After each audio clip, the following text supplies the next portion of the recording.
champions we're going to see. We might just see them have this kind of farming matchup again, kind of like Orianna Varus. Like, FAKER has played a lot of Orianna in the past, so it might be something he wants to play, but let's see what the bans are going to be. Yeah, interestingly enough, Rumble and Bard both taken off the table, so no mid lane focus quite yet, but baeme really taking their time.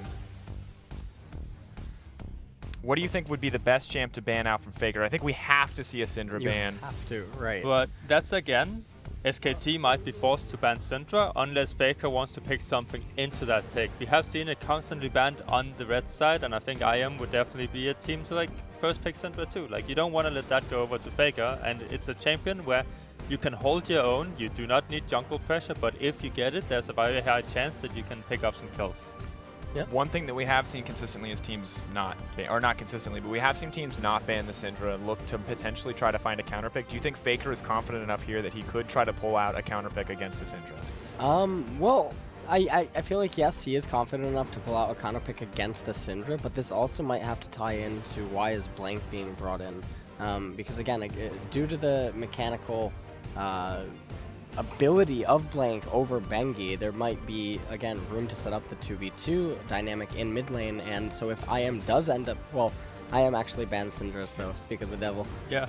That could have been a real thought process, because Syndra, while she does have one of the biggest punish games in mid, and arguably one of the most oppressive laning phases, if she does fall behind, it's very easy to keep that pressure on her and keep setting her back more and more, because she becomes very vulnerable without her summoner spells. Interesting spot to be, of course, baeme. Yeah. Elise is up and available, as is the Nidalee. Now, not something we expected to be banned out against Bengi, but it was yesterday. Is it something that we can expect Blank to pick up if the Nidalee is available? I think we can expect Blank to pick up Nidalee if he wants to. There's other junglers that he could also pick up.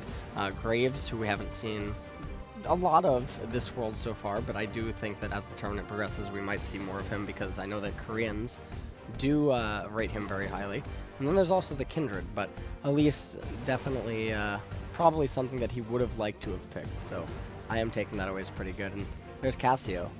Absolutely an S tier jungler. But Cassio now in the mid lane, so we're talking a lot about counter picks. And well, we finally get to see the Ryze. Wow. That's gonna be very interesting. They have 60 seconds to choose this, and they have decided to both pick those picks instantly. So Cassio versus Ryze. Have either of you played this matchup? What are your thoughts here? I think that if Cassio ends up with a lead, she's going to absolutely destroy the Ryze. Like, she will demolish Ryze with a lead. So we might see, I mean, that's probably also why they have Elise, picked Elise early, because it's one of the champions that's like, can really destroy Ryze by just having a cocoon come in there, and you're forced to take cleanse, and then it's hard to like get out of the situation. So that might be something to do with this. And then on the other hand, FAKER, I think, really wants to take exhaust in this matchup, because it makes it a lot easier to duel the Ryze. It makes it easier to land your poison on top of that, and you can really just out-trade him and bully him. But the problem with that would be the same as kind of the problem Jensen had yesterday. You do not have cleanse. If Ryze lands that 2-second snare onto you, and if Elise comes to follow up, she has like probably the highest damage in the early game of the junglers, and FAKER will probably fall to that, or at least needs to spend both his summoners. So it's kind of like a back and forth, and we will see what SKT does decide from the jungle, but that's kind of how it's gonna play out already. Bang, staying constant, trying to keep the Cloud Templar trolls rolling along, and of course looks like they are thinking about the Nidalee, but additionally on the opposite side, baeme have now locked in the Jinx. Potentially questionable Jinjao has been the point of a lot of criticism here, but I want to keep the focus on the jungle and mid matchups. These seem like the two that are going to affect each other the most. Is there really any way for them to mitigate the pressure that the Elise and Ryze are going to be able to throw down in the early game? Well, one of the concerns for me right now is with the Nidalee, Cassiopeia, and the Karma. That is a lot of magic damage concentration, so I think it almost... And then if you're going to elect to pick Sivir with it, yes, she is a hard-hitting, AD carry, but I think that it basically telegraphs that Duke will probably be on an AD champion up there in top lane. And this is actually setting up to look like a potential Jace pick as well. Interesting. There are a lot of poke elements already coming out. Nidalee, of course, a very big threat under the tower, as is the Jace. Cassio, as well with the Miasma, has been known to zone people off. It's going to be interesting to see what the final lock-ins are here. Very unique compositions. Cassio hasn't been going through as much, has been seeing frequent bans. Shen, of course, as well, could affect the mid lane pretty greatly. What do you think the two teams' strategies are going to be right now from what we've seen so far? I mean, for SKT, they kind of need to scale up with the Cassiopeia and the Sivir, and then Karma and Nidalee is strong early game, so it's probably going to be centered around the Nidalee pick a bit more, and then seeing how much pressure she can keep up. If she has really good pressure, we can see Faker play a bit aggressive, but besides that, it's going to... Oh, they haven't locked in the Shen yet. Might go with something else. Oh no. Oh, I don't boy. want, I did not want to see the pop. I actually really like the Shen pick that we Yeah. almost saw. I did not want to see Poppy.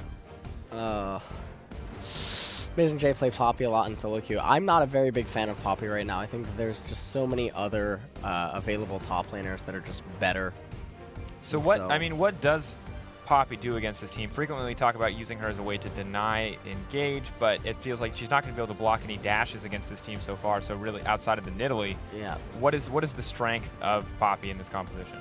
For this, I think she is kind of like the engage. Like, she needs to get a good flank on one of SKT, like split the team up, and then you can fight. Maybe Ryze ultimate would be a good follow-up. If Poppy ultimates a couple of people away and you follow up with Ryze ultimating his team into the people that split off, it could be really good, but it's definitely something that would be pretty difficult to execute. Avoidless getting some strict coaching about Yeah. what he needs to be doing in the early game. You know, Kahoma also similarly passionate in his voicing to the team. So looking at these two compositions, we're going to talk about the mid lane a lot. I want to know how this top lane is going to go as well, because Trundle, not someone we always see on the top side of the map, up against Poppy. This feels like a ghost of meta's past, almost. What do you expect out of this top lane matchup? Yeah, I mean, the Ghost of Meta's Pass is pretty funny because this is a matchup that we saw many, many, many patches ago. I think that in the top lane, Duke is probably just going to have an edge, and then I think when you entertain the jungle component, because SK Telecom is on the red side, Nidalee has a lot more potency for counter ganks and match ganks against Elise, and Trundle's just going to be unable to scale up. It's going to be interesting, of course, to see how that unfolds. But, of course, this is the mid lane stream. In fact, this is the Faker stream. So we'll be keeping our eyes on him, on that Cassio, see if he can build up that lead that we talked about, see if he can potentially use that lead to just crush some face. You talked about it. If he gets ahead, he should be able to dominate this mid lane. But this just in, baeme has picked SKT Ryze. So a little bit of, I like this. Kind of calling Faker out a little bit here. If he is able to win, that would be a pretty big showing for him overall. But you got to imagine that's going to be a pretty big challenge, because Faker has been, you know, showing off, honestly, in that matchup against Jensen, and has been having a phenomenal performance so far. And I'm really happy that he decided to go with the cleanse. For a second, I thought he was going to go with Ghost into the game, and I did not like that summoner pickup at all. But he has changed to cleanse, so he knows that the CC is very dangerous from the Ryze and the Elise. So let's talk about the early lane phase here. We talked about trading in our previous matchup, and I want to hit that again. Ryze versus Cassio, are they both just going to be focused on getting the wave control here? How do they trade with each other in the early levels? Ooh. Well, Faker is going to have... It really depends on the first minion wave. The first minion wave is really crucial to dictating the pace of the laning phase. Because if Faker can manage to manipulate the wave in a way that enables him to get a lot of different angles of approach onto Ryze, then he can end up just trading out baeme really early and applying a lot of pressure to Elise, because Elise is going to be needed to relieve that pressure. And then if Blank recognizes that, then he can just farm relative to mid and get ahead in camps. Yeah, I think one interesting thing about this matchup is that Ryze E actually has a really low cooldown too. So we're probably going to see Faker kind of stay away from his own minions so he doesn't get hit by the Ryze AoE. And then Ryze is going to push really hard if he keeps stacking that up all the time. And that's kind of the way for Ryze to get control in this lane, I think. And for Cassio, I think Faker is going to play really aggressive level 1 and just spam E as long as he's not on top of his own creeps. It's either that or he's just going to get pushed in by Ryze and get a few levels and then maybe play a bit aggressive from there. Because Ryze does have the stronger push at level 1 if he keeps stacking up that E. Oh, Faker is taking the AoE damage. The disrespect. The disrespect again. This is not what he should be doing. At least he dodged that E damage, and Ryze is already pushing, so Faker kind of lost his chance to play aggressive, and he took some more AoE damage. I'll take a lot of poke here. Is starting to get pressured in. Yeah, and Ryze is hitting every CS because Faker just allows him to do it. I think he could have played a bit more aggressive. Stay away from his own minions, but this is okay too. He isn't dead yet, so... Now Ryze is gonna get the level up. It's obviously very strong. You can see the pressure coming in. Ooh, And nice he missed that. sidestep. Damn. I mean, good sidestep from Faker to make the most of that exchange there.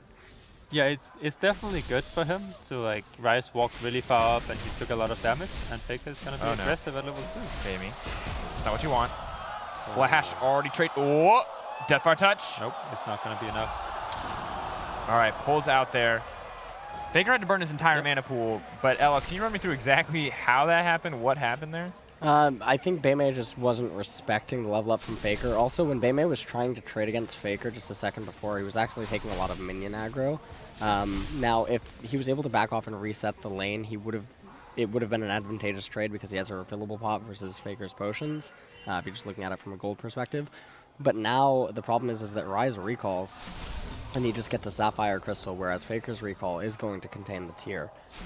So already, we're 3 minutes into the game, Faker's going to have a superior recall, level advantage, and gold advantage. Yeah. Yeah, I mean, I think baeme actually had a really good laning phase if he did not take all that minion damage and basically get ult in by Faker. well, there's a Twitter question I want to bring up as we're watching baeme just get absolutely zoned off the wave here. At Moon Rabby asks, what are the key warding positions in mid for an immobile mid lane such as Cassiopeia, Anivia, Syndra? I guess we could even say in this case Ryze. Where does baeme need to ward right now, or Faker in this case, to make sure he does not get the jungle pressure? Oh, we have some jungles fighting. Blank used flash. Well, still has flash. But yeah, the warding positions, I think you need to combo, like you need to communicate with your jungler of, hey, where's the jungler around? Like, what side is he gonna be on? A lot of junglers is able to predict that, and then you can ward accordingly. Besides that, you have the obvious spots. It's just right next to mid, especially if the lane is in the middle of the lane. You just ward the lane quickly up to the side, and then you walk back mid, so you don't have to blind face check anything. Because if you face check a jungler early game that has red buff, it's gonna be a pain for you. I like that. It's going to be a pain. That's I think the light way of saying it. Very frequently, you're blowing something. Summoner spells. Maybe you get the fast recall from the early death. But baeme now a little bit in a tough spot. We have that 11 CS advantage for Faker. So even though he has a deficit in CS, okay, it's not really too big of a deficit. The biggest thing he lost out on was the first cannon minion, where he needed to base, and then his cannon minion actually died before he got back to lane, so he lost a bunch of experience, and that's what he should be careful of. Oh, Faker chaining the CC early on the cleanse, and he's going to go down here. Blank might be able to return this. Oh, no. That looked like... Yeah, go for it. Oh, is he going to get it? They're going to go? Are they going to try to turn it? Oh, 2 for really 1. bad. Yeah. What happened there? Faker, he had the cleanse. What went wrong? Well, something I wanted to say was, you notice how Faker was positioning himself to a certain angle inside of the lane. That was because Blank goes into the left side jungle, and he's like, okay, Elise is not here. Something's going on. But he ends up cleansing too early, as you can see, and he ends up getting locked up. And that's why you need to take cleanse versus a double snare or double CC mid jungle duo. Blank able to salvage 1 kill. But I don't think it's worth it in the end because a kill and an assist on Ryze is pretty scary. Yeah, now we see he comes back with the catalyst as well as the tier. So baeme right back into this lane. I also think that Faker honestly just messed up really hard because he saw Elise, 100% sure the tower shows that Elise is definitely walking in mid, but he did not react to it before Elise actually flash cocooned, and he failed his cleanse, which is another indicator of like, okay, he didn't actually see Elise walk there. He might have had his map too far on the right side of the map, if that makes sense. And that just results in him basically dying for no reason. He could have walked away. He had the advantage. He already won the trade. He basically went out of mana. Like, he should just have backed away, honestly. And then if Avoidless would have kept chasing, then Blank would have been there to follow up, and they would definitely have won that 2v2. Maybe not exactly where he wanted to be. Faker, kind of a rare mistake from him not to respect the potential jungle pressure. It actually happens fairly often. He does escape from a lot of ganks, but it's also because he plays really, really cocky. Like, you see him constantly go trade. Like, obviously, it's really good to trade a lot, but sometimes you also have to respect that the enemy jungler can be there. And he got his flash up again, so he's a bit safe, while Ryze flash is still on cooldown. Maybe a potential for Blank to repeat an appearance in the mid lane. Does have the ult as well, the Petrifying Gaze, but interesting. Not quite what we expected as far as how this lane would play out, especially after baeme got so aggressive there and really felt like he gave up a lot of the early lane advantage after he backed and bought just that Fairy Charm. But now he's going to grab this blue buff, come right back into the mid lane. So FAKER, is he just going to move towards that Abyssal Scepter where we see the standard build path from Ryze now coming in? Yeah, I mean, he's probably gonna finish his Negaton Cloak, almost for sure, because it's only 270 gold and there's absolutely no reason not to finish that item. After that, you could see him go for Lost Chapter, get a bit bigger mana pool, get a bit more sustain so he can just stay in lane and stack up that tier. So I don't think it's likely we'll see just a straight up Abyssal Scepter rush from him. So Here comes Road though. Good miasma from FAKER. yeah. There's no way Road can really play aggressive onto FAKER in that case. He has ulti and he has cleanse, so he would just get chunked out really hard. And I think that FAKER's movement in this laning phase has been pretty on point. His reaction to that one gank was a little bit slow, but I think that the angles that he chooses to continuously take in the lane and when he chooses to stop CSing the wave has been really on point this match. Yeah, despite the fact that he did kind of fumble and go back into trade with the Ryze on that first play, he was in the right spot in the lane to avoid the Elise gank. The communication is clearly there between the jungler and the mid laner, but maybe a little overconfident. You can see now in that picture-in-picture a lot of action on the bottom side, and FAKER is on the way down. Faster than Ryze, that's really good. Yep. And One kill. Oh, there's the ult. The follow-up. Yeah, Talked about it. He knows that Elise doesn't have flash because she ganks mid lane, so it's a good roam. But this also allows Ryze to get kind of a lead. Like, FAKER did get an assist, but what he loses in mid is an entire minion wave, and it's actually not worth for him because he also wasted his flash. Like, wasted, you can argue that, but I will call it that. So now he's actually behind an experience where he could probably have been even, or maybe even a bit ahead. So I don't necessarily think it's a good roam, but I mean, you can always argue that it's okay. well, I think that the roam, while he does take a deficit in the mid lane, he does guarantee that SK Telecom gets the first blood tower gold on the baeme. And that's really, really big. Yep, I agree. That is really good. Yeah, and of course Blank is now snowballing as well, and you mentioned the choice between Blank and Bangy. Blank gonna play the more mechanically intensive jungler, so he's already got those 2 kills. Yes, he did give up his own life in the mid lane, but now they're funneling gold into him. I mean, you can see he's well ahead of schedule in terms of that jungle itemization, as well as being insanely far ahead in farm here for a jungler overall. One of the things I'm curious to see now if SK Telecom is going to do it is Ryze is going to be blueless for a while, and Elise's mana sustains are not going to really be there. So if they rotate Bang and Wolf into mid lane, it can get a little bit problematic for Ryze. Immediately after, you would just have Bang shove the bottom wave in and then go mid.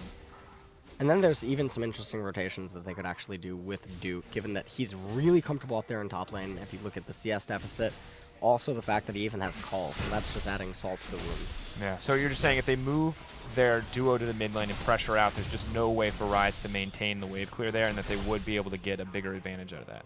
Ryze does need to move a bit close to the minion wave, so he can wave clear a tiny bit, but he's gonna get chunked out if he wants to wave clear.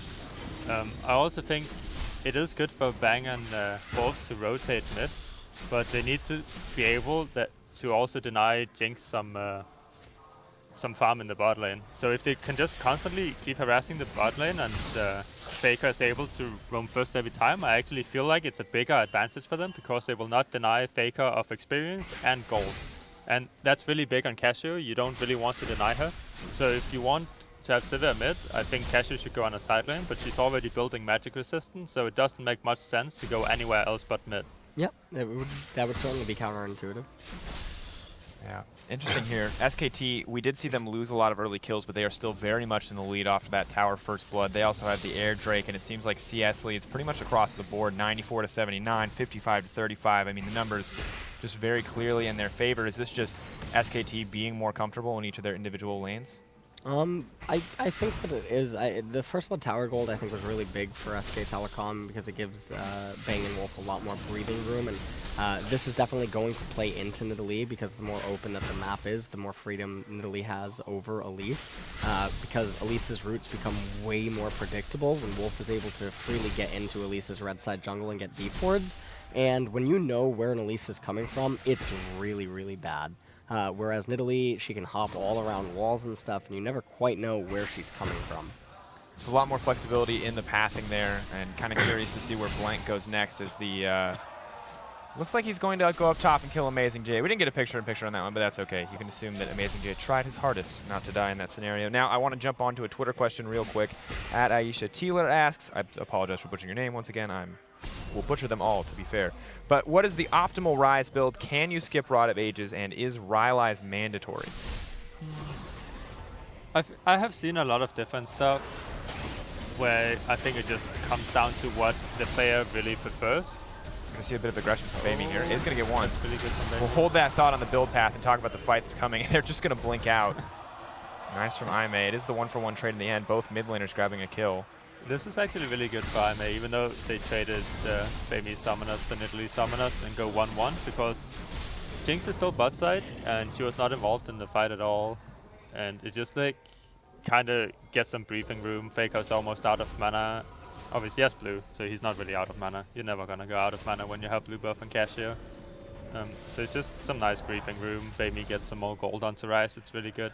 But for the item builds, I have seen a lot of people go for just tier and then going into Lost Chapter for the extra mana pool. And it makes him a bit less tanky, but I have a bunch more damage, basically. So baeme opting into getting a tiny bit more tanky.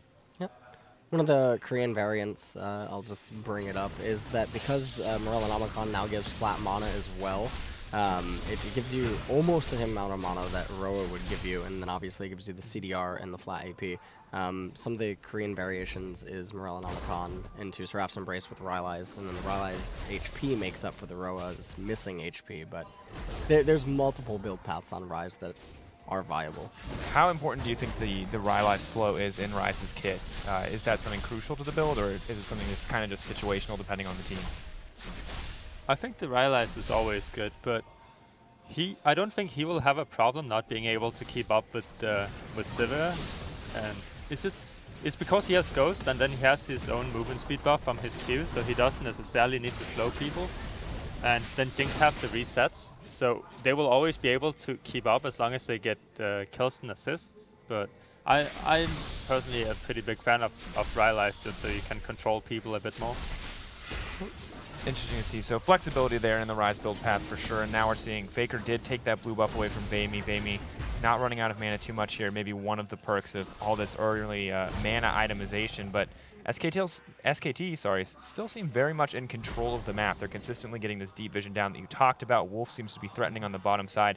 Is there anything else that Faker needs to be doing, or is he just totally clear to keep pushing in this mid lane? Faker's doing a really good job so far. Because all he's doing is just trying to harass baeme as much as possible. You haven't really seen it pay off yet, but it's just to keep pressure onto him all the time, and that's a really good thing to do. And you also saw him go straight into Abyssal Scepter, more so than opting for Lost Chapter. I'm not sure if I necessarily agree with it, but it's definitely a bit more damage. It's because Abyssal Scepter is scaling now, so the more levels you have, the more magic resistance is gonna reduce, so most people tend to get it a bit later and just be able to sustain the mana a bit more. Well, right now, besides that, I think SKT has a really interesting strategy whenever it comes to playing around Faker, because you always saw Blank invade the Elise, so you always saw him be around mid. If Blank wasn't around, then it was Wolf being around with some extra vision, and that's obviously also something to do with the first tower that's going down, that they can send their support a bit more around mid and just have Sivir wave clear alone. But they always make sure to have someone around Faker so he can constantly play aggressive, and I really like that deck. interesting too, you saw a lot of pings coming down. Faker looked for a moment there to be headed to the bottom side where Bang and Wolf are going to come in mid, but it looks like they decided to change their lane assignment at the last second. Do you think that this is the point in the game where Bang and Wolf need to be in the mid lane, or is Faker just comfortable to keep sitting here? I think Faker is basically completely content to just keep sitting in the mid lane. Bang is probably just going to shove this final wave in that we see him contesting with Jinx on the minimap really quickly, and Nidalee is going to continue to get intel on the red side jungle of Elise. So now what this is saying is they know exactly where Elise is for about the next 2 minutes. And so when you have that type of information available to you post-recall, it's really easy to send certain champions to certain lanes. Now after Faker recalls, we can probably expect all 4 of them to unite in mid, and then maybe they break off 3 people into top lane just to bulldoze down that top tier 1 tower. And that would build a pretty substantial lead, and they already have one. 3.5K. We're only 17 minutes into the game, as well as both of those early dragons. Looking off on the opposite side, I know this is the Faker stream, but talking briefly about baeme, I mean, what can this guy do to stop SKT from just running him over? It seems like they have such a significant lead so early on. Right now, baeme is doing a really good job of just keeping up in farm. He's gonna become a monster, I think. I mean, right now there isn't really a whole lot of things that he necessarily needs to be doing. He just needs to keep up with Faker, keep wave playing. On the other hand, I think the reason we haven't seen Sivir rotate to mid, which is usually what you want to do with Sivir so she's safe, is because that they probably don't feel like she's safe versus Ryze. It's really easy to land that 2-second snare.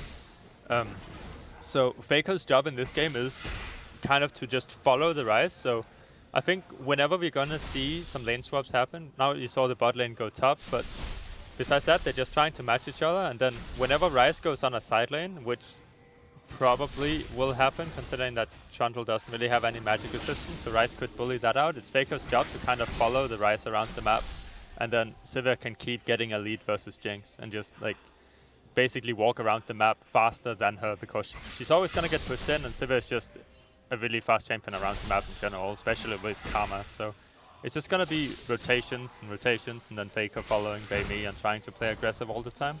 Yep. Definitely right now, SK Telecom's team composition, while it does have some scaling components inside of it, it is very tempo-based. It has the ability to just, if it gains tempo and it gains initiative over the opponent, it wants to keep doing that and just keep blitzing around the map and forcing them to come to you, because then you're going to be able to maximize your gains all across of the map. So the issue right now for IM is that they need to find a way to weather this storm and then try to take a team fight in the mid game. But doesn't look like they're going to get the opportunity, because Faker is already on top there. Armor speed up goes in, decent disengage, but that's a lot of cooldowns burned already on the side of Aime, and once again this blue buff just goes right over to the side of SKT, although this time it looks like over to Bang as he does steal that one away. Yeah, I really like how SKT is playing. They're really trying to like fight IM for every single opportunity they can get. It's like they see someone out of position, they instantly just use their summoners, try to get on top of them, they know they're faster, and then you see Faker flash ulting, and they really just try to like get these advantages and just pressure IM. And I think that's exactly what they should be doing, and I really love seeing it. Yep. Looks like they're probably going to get this tower right here. No. Alright, it's going to live. It's going to fall eventually. It's not too big of a deal. They shouldn't risk dying. Right. What IM should be looking for is probably try to get a pick somehow. Now they know Faker doesn't have any summoners, so SKT needs to be a bit more careful around mid. Maybe, I mean, it's hard to ward more than they have already done, but at least they need to keep track of where every one of IM is, because that's kind of their time to relieve pressure, is if they can get a pick of someone from SKT. Well, and speaking of keeping track of those members, we have a Twitter question from @SefBenamerito. Once again, butchered, probably. #SKCS, how can you effectively predict where the enemy jungler will be? Let's talk about early game. You talked a lot about having knowledge of the Elise pathing or using a jungler to communicate. How do you know where the jungler is going to be? I would say, I mean, when you're a pro player, you play the game all the time. You're gonna and it's basically the same junglers you play against in every game in competitive. You're gonna figure out a path that they're always gonna take. Like, you can look at previous film tape of like, okay, the jungler is likely to do this, likely to gank mid at level 3, likely at level 2, or whatever the specific jungler is doing. And especially with your own jungler, imagine if you play jungle for like 12 plus games a day, you're gonna know where the enemy jungler is, so you're gonna have a rough feeling about it. So it just comes from experience. And to relate it to maybe each individual solo queue game, it's a lot harder because you might not play as much, anything. But it's mainly just about finding knowledge about the game. Like, if you really want to, you will always like be able to know where the enemy jungler can be if you just do enough research. Interesting. So LS, you are a proponent, I know, of coaching in so many situations, and I know you're pretty good at tracking jungle pathing. Are there any clues or hints that players can use in a solo queue game to like keep aware of where an enemy jungler might be? I mean, I can just give you, I guess, one example. If, for instance, you see an Elise in top lane and you click on her and she has a Braum buff that's about to fade, and she just finished a gank and she's recalling. Well, you know that because she had the Braum buff doesn't exist. It's unlikely that she has wolves. You can hit tab and see blue's not coming up, so that only leaves her with one option or one side of the map that she has to go to. So using no information as information, or using available information that tells you what is in actually the fog of war, it basically forces her to go to a certain area, and it tells you exactly where she's going. Because she always wants to go to the side that has more camps to continue to clear. By the same definition, could you just look at any of the jungle buffs she has to kind of know where she will not be, because that clamp has already been cleared? Anytime a jungler pops up on the minimap or something, it's always good to try to just get a quick little click on them and check and see if they have any buffs, and then you just take a look at the avatar and how much time's remaining, and it tells you when that camp respawns. That's also for solo queue, especially at level 1 for mid laners. You can just go look at the bot lane HP, go look at the top laner's HP. If they're missing a bit of HP level 1, you know it's very likely that the jungler started there. No one in solo queue is gonna be like, oh, I'm gonna tank the Grump for a few hits and be like, I'm gonna fake, like, make them think that my jungler started topside. That's not very likely to happen in solo queue. So. Yeah, I want to point out what Froggen just said, actually. I believe CLG yesterday, Darshan intentionally took damage from golems yesterday to basically play a mind game against the enemy jungler, making them think that the jungler started top. Yeah, some interesting kind of next level plays. I think we saw that in some playoff games as well. Actually, specifically baeme versus RNG. We saw an Echo fake leash a Gromp. Or, sorry, a bot lane fake leash a Gromp and set up for an interesting pathing option for Avoidless. So those mind games are there kind of praying. We just talked about kind of being able to predict based on that. And obviously, if your opponents know that too, you get into this whole level of mind games. It's just even more complicated. But now looking at the game, of course, we're seeing SKT continue to take control of the map. They've extended their gold lead to 7K. They've taken all the outer towers, and honestly, it looks like baeme are kind of just falling apart here. FAKER just seems like he's going to be able to continue split pushing. Yeah. One of the... Okay, sorry. One of the issues that I have with IM's team composition is the Poppy. This is just a comfort pick for AmazingJ. I don't think the champion offers enough in the current meta, and I think that it's actually doing a disservice to IM the longer that this game goes on. Because while SK Telecom, they do have scaling champions, they do still have a blitz component where their team comp is clearly stronger at certain parts of the mid game and late game, and then vulnerable at certain parts or on certain itemization periods. And because of the top laner for IM, I feel like they can't take advantage of that as well as they could with other champions. Potentially a very vulnerable pick here. I mean, if I may continue to get this Ryze scaling, continue to get this Jinx scaling, do they have some paths to come back into the game despite maybe the weakness that the Poppy provides? I think if they can get the right, I think the real good opportunity is really if Poppy ultimates someone away and then Ryze can make his entire team like kind of group on the people that split, and then you can get a couple of resets going, or Ryze can run someone down. I think that's kind of the opportunity to really do something, because they do have very strong champions. They're kind of finishing their power spikes. But as the game goes on and SKT isn't really losing out anywhere, and they just try to get strong on every single champion because they know they have pressure in every lane they go to. Like FAKER's gonna beat Ryze, Nidalee is gonna beat Elise, Duke is gonna beat the Poppy, and then bot lane is gonna win. You see they're up like 60 CS in bot lane. It's just like, as long as SKT rotates smart and they pressure at the same time, there isn't a whole lot of things that IM can do other than maybe get a pick. I think a lot of it comes down to right now is the Braum and the Elise. Also, I guess the Ryze to a certain extent, but definitely they can try to fight for vision around certain brushes around Baron or inside of their blue side jungle, and try to wait for Wolf for someone to face check the brush and try to make a pick using Braum's Q and Elise's Cocoon. But I think that can actually be shut down if FAKER just actually gets a blue trinket right now. Because I feel like the longer this game goes, IM's only hope is going to be a pick, and a blue trinket would aid a lot in shutting that down. Yeah. I think the reason he is not going for a blue trinket is that he's on a side lane and splitting, and if you're splitting on a side lane, it's more valuable to have the two wards coming out of the warding totem. So whenever he wants to group, I do think he should be having a blue trinket, but we might not see that for a while. Interesting spot to be, but unfortunately for Aime, I mean, CS discrepancies are getting larger. The tower advantage 3-0. Double Cloud Drake as well. Not obviously our favorite Drake, but is going to make it that much easier for them to move. And now SKT are just going to force this Baron. Yeah, and this is a blue buff Cassiopeia, so you can actually just two-man Baron. So Aime probably has no idea that this is going on, and barring they know now, yeah. But too little too late. Ult comes in. AmazingJ's here as well. Interesting decision. You can watch Faker. Ooh, nice movement. Missed the flashy. I don't know why he would even go for the flashy. You know Faker has cleanse. He's just going to cleanse. It's totally not worth it. Just use your ultimate, knock some people away, wait for your team to follow up if you actually want to fight. That might be some miscommunication from IM there, but besides that, I really like what SKT did. They know that IM only has one blue trinket, and they just go ahead and start Baron.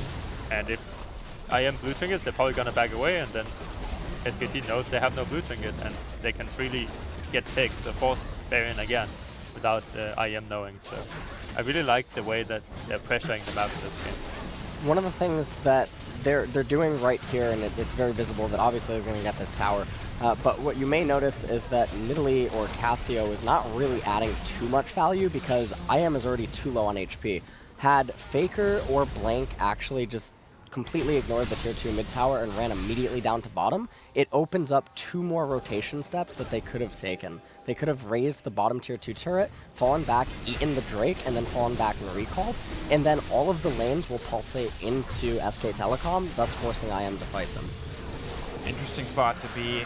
Now taking a different alternative path here, so we're going to take a look at this replay one more time, but you can see this is pretty much just disaster striking for IM. Yeah, AmazingJ teleports in, but it was already too little too late. They probably thought maybe they could try to do something, but that's not going to happen, as Froggen pointed out, because Faker just has cleanse, so you can't really do anything with Poppy there, and I think that if the teleport completes, you're always giving up kills there. Interesting spot to be. I think he should just be creative with his Poppy usage right now. Like, he should be using his ultimate to knock people away. What he did was like, I'm gonna flash EU into a wall, and you have cleanse, and you can freely cleanse, and then I'm gonna use my ultimate. Like, that doesn't really make a lot of sense. He needs to be more creative if he wants to make this Poppy pick really work. AmazingJ, of course, wasn't the strongest player last year on the world stages, showing to struggle in these moments now against SKT, and SKT 12k gold lead at 29 minutes, and I can't imagine it's going to be too hard for them to close out from here. LSU talking about having the waves come forward. Doesn't look like SKT are going to be able to force IMA to fight them, but it does look like Faker is going to be able to force down this tower. Yeah, they're going to be able to execute a 1-0-4 right here pretty standardly. There's no chance to oppose Trundle up in the top lane. Duke is just way too big. He's way too scaled at this point in the game, and Poppy just doesn't do anything to him. And even if IM tries to bring the fight to SKT right here, the Karma shields are too big. Karma can disengage easily, and then if something really does happen, they can always just call in the teleport from Duke. And now Faker's moving to the mid lane as well, maybe just looking to throw down pressure. Vision as well. Kind of a grim fate here for IM. The good thing about having Ryze against the Trundle is that he can actually match him, and Ryze ultimate would roughly be able to reach towards bot lane, so even if Duke decides to TP down bot, it will be a 5v5 fight. And if AmazingJ was top instead of the Ryze, you would just see Trundle walk past the Poppy, just go slap the inhibitor of the tower, and he basically doesn't have to care about AmazingJ. This way, it forces SKT to... It's a bit harder for SKT to actually do something, but, I mean, obviously it looks very easy. So, it's not the worst possible scenario. Ryze can bully the Trundle at least a little bit despite the sustain there. Will not just let him get the free hits, but unfortunately SKT just leading out IMA here, taking that second inhibitor now, maybe looking to get their second inhibitor. Second inhibitor tower's down. Bang really far up though. We have the that happen. Bang did get locked up, but baeme. SK Telecom is just too far ahead. Yeah, this is at this point every single member has a lead. It's not just the Faker stream, it's the SK Telecom stream, and they are cleaning up. Also to point out something specific, is like Ryze versus Cashew, they got the tier roughly the same time. Ryze finished the tier way later than Cassiopeia, so that's also some matchup difference right there. Faker was able to spam out a lot more abilities than baeme, and he got an earlier power spike, regardless of baeme being a bit ahead in CS. At the end of the day, I mean, here it is, a quick, clean closeout from SKT. One small advantage. I mean, it felt like AME maybe had a lead for a split second there after that first 2-for-1 exchange going over to their favor, but after that, it was SKT in the lead 100%, and you know, this is why it's the Faker stream. We expect this man to get ahead, and he does it time and time again, and it was the same story for bottom lane as well as top lane. And, you know, skeptical about Blank coming in over Bengi, but he did put on a good performance today. Yeah, he didn't do too bad at all. I think that Faker's roam to the bottom, willing to sacrifice an advantage in mid lane in order to get Bang and his team ahead via the first blood tower, was really, really good. And then I think that his lane management, almost at all points, was just really, really, really good. He was always standing in the right spots in his lane relative to where Elise could be, or how Ryze would like to approach or assist a gank, and I think he played really well. Close. I think that would be an appropriate use of the expletive, but probably not for broadcast. But you can say it at home if you want. We're not going to judge you. It was a good lane. It was a solid laning phase from Faker, and I think you're right. I mean, I feels like that one misstep, I think, is the only thing we can really shine a light on, is when he stepped forward, did not time the cleanse appropriately, but outside of that, I mean, he just crushed the laning phase. He played very well, but I think it's also an SKT thing. You saw them go into the game, and they have this, okay, I want to pressure as much as possible, and every single lane was able to do it, and that enables everyone to kind of play aggressive. So you saw every single fight they could possibly take. SKT, all they had to do was just move people to the area, and then just take the fights. And that's also why like Faker roamed down before Ryze. It's really, really good. Ryze has his ultimate, so he can catch like close a distance. He has his ghost too, so he can close a distance faster. But Faker was still just first. They knew all he had to do was just be in the area, and they're stronger in every single lane and in the jungle. So it's really well played from SKT, and I really like what I saw. I mean, it was really, really systematic. The Ryze coming out as a potential answer to the Cassio didn't feel like it worked out too well. Is Cassio another one of those champions that you feel like has to be banned out and pick and ban? Not necessarily. You have seen a lot of Cassiopeia take some losses, but it's definitely a champion where everyone values her just really high because she has insane damage output, and she just has a really strong laning phase, and she always has some kind of impact in the game. There's specific counter picks you could do to the Cassio that just provides you with some different stats. You've seen Victor work out pretty well so far. Ryze actually wasn't too bad. Considered how he lost at level 2, he actually got back into the lane really well. And he didn't like crumple. It was just like, okay, he can actually still keep up and see us. This is really good. The pick isn't necessarily bad. But what I'm lacking from this is not necessarily Cassio is too strong. It's just that IM didn't seem to have a real strategy of what they wanted to do. It was like, oh, okay, we're going to pick these champions. And then there was no strategic happening. Yeah. Like there was nothing. Just looked completely clueless running around the jungle. The SK Telecom was like playing with map hacks that game. They always knew where Elise was. I mean, it was a rough spot for IMA, and we'll have to see how they adjust their draft moving forward. But SKT with another confident win. But that's going to do it for us for this game. Coming up next on the Player Experience stream, we welcome Nori back to the broadcast to track Trashy and Svenskaren as they prowl through the jungle. But for now, we're going to send you to a quick break as we circle back here for Game 5. Moving down towards the bottom side.